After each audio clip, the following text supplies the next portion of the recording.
How would you like to hear the word you just hit the lottery? Well, you just did, my friend. You hit the spiritual lottery. Listen to this little video clip. In a world fixated on correcting and converting, let's prioritize conversation and communion. True dialogue involves listening and understanding, not persuading.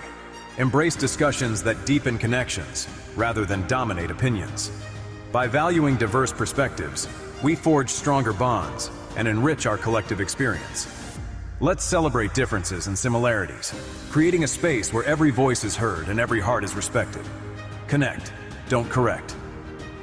Connect, don't correct. In a world fixated on correcting and converting, connect, don't correct. And today what I want you to do is connect with yourself. This is where the spiritual lottery is. Lesson 329 in A Course in Miracles, I'm going to call it the spiritual lottery. I have already chosen what you will, and I have the other 19 books of wisdom to share with you. I thought I wandered from your will. Nope, we haven't. We haven't. What I am in truth is but your will, extended and extending. It cannot change and be in opposition to itself, which is love. I am safe, untroubled, and serene. And if you can't say this today, keep paying attention, because I'm going to give you everything to show you that this is not true, that you are God's will, and the untroubled, serene, and endless joy, because it is your will that it be so. Accept our union with each other and our source. This is what accept your union with your source. Let me share this with you again. I know some of you have heard it, but you can't hear this enough. Dear human, you've got it all wrong. You did not come here to master unconditional love. That is where you came from and where you will return. You came here to learn personal love, universal love, messy love, sweaty love, crazy love, broken love, whole love, infused with divinity, lived through the grace of stumbling, demonstrated through the beauty of messing up often. Often, I want to add that. You did not come here to be perfect. You already are. You came here to be gorgeously human, flawed and fabulous, and then to rise again into remembering. But unconditional love, stop telling that story.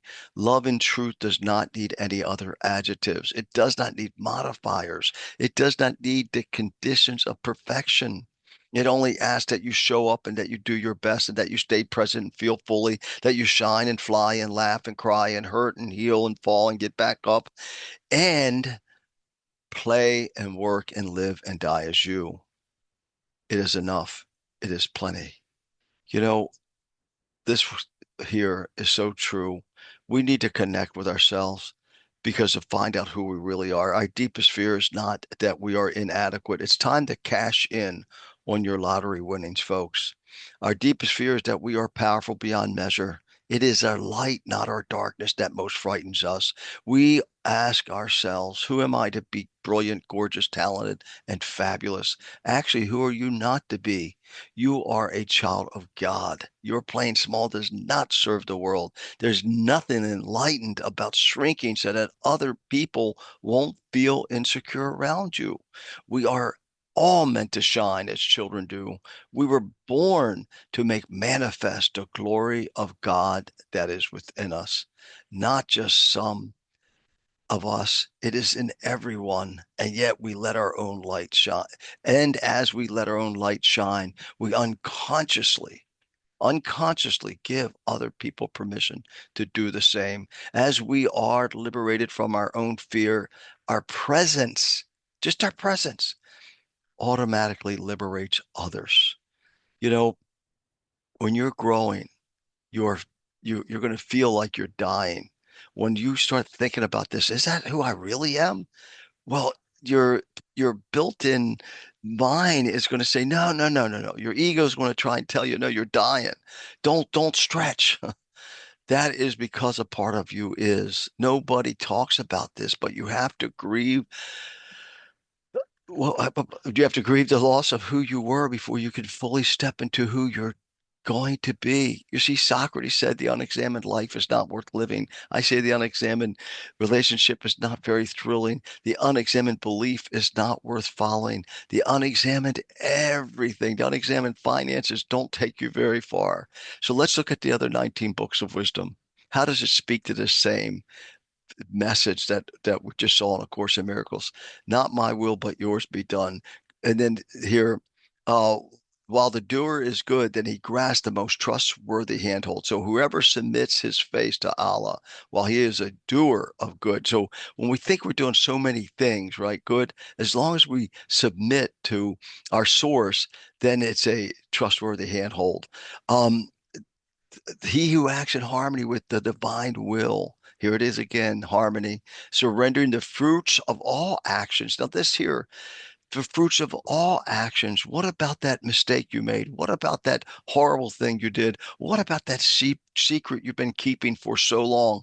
Surrender it to the fruits, surrender that to the action of the Supreme, attains the eternal peace. See, and that eternal peace is now here. When one sees this with wisdom, that all phenomena are not self, that one becomes detached from suffering. You see, it's not about the things are going on, is not about us. Yesterday, we talked about arrogance is not what we think it is. Arrogance is holding back from being genuine, who you really are. Because see, genuine, look it up, is nothing but genius. You're holding back your genius from yourself and the world. O my mind, remained always attuned to the will of the Creator.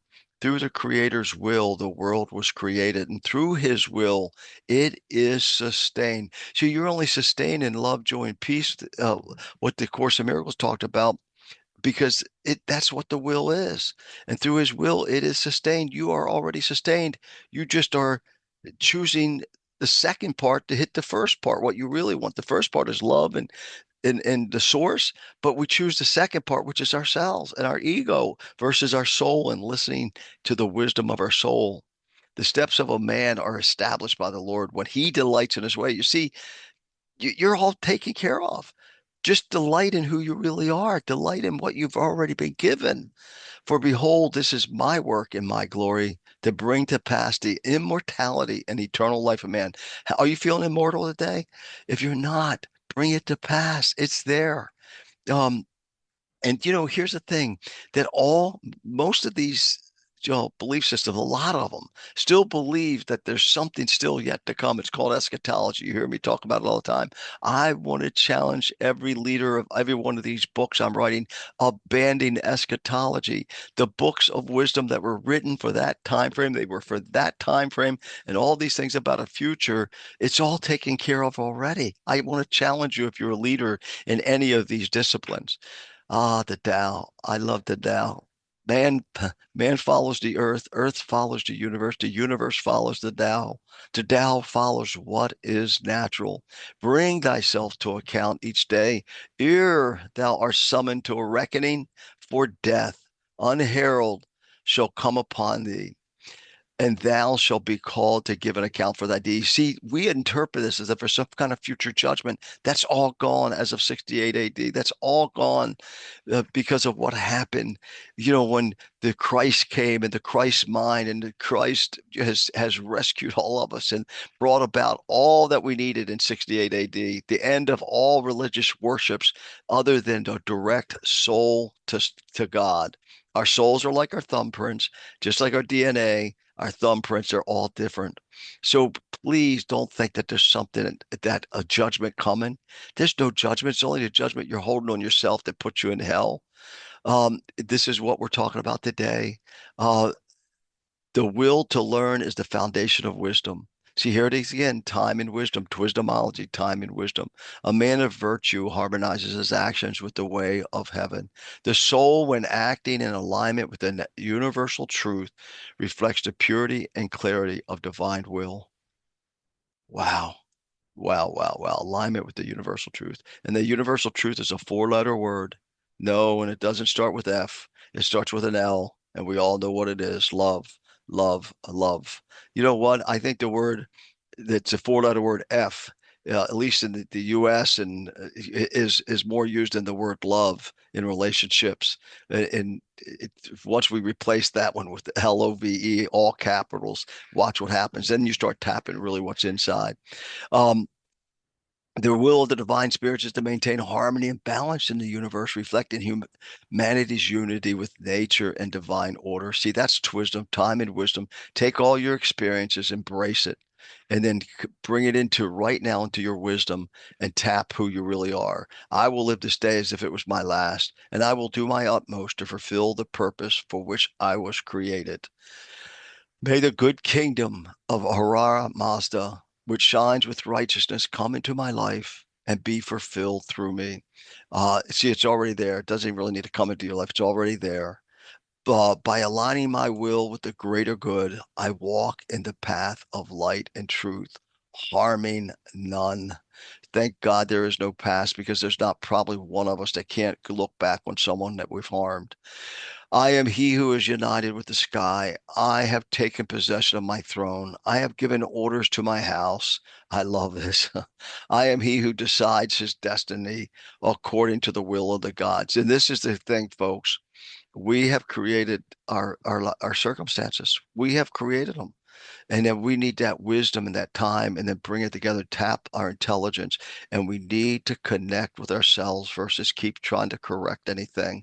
Connect with yourself, work hard on yourself than you do anything else, and everything else takes care of itself. So said my mentor, Jim Rohn. The Creator placed within us the wisdom to walk in harmony. When we follow this wisdom, we walk the path of peace. It is the Maker's will that the people walk together, aligned with the order of creation, so they may live in peace and prosperity.